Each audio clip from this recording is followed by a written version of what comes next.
প্রিয় বন্ধুরা, তোমরা সবাই কেমন আছো? আশা করি ভালো আছো। আর তোমাদের ভালোবাসাতে আমি অনেক ভালো।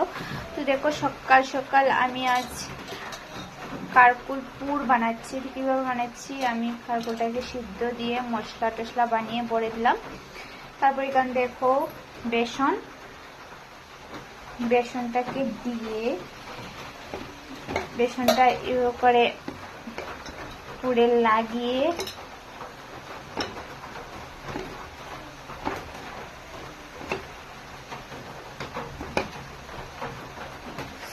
তারপর ওইভাবে ছেড়ে দিলাম।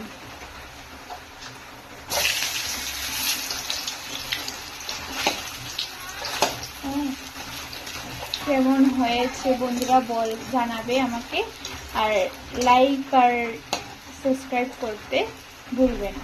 ভিডিওটা ভালো লাগলে অবশ্যই লাইক সাবস্ক্রাইব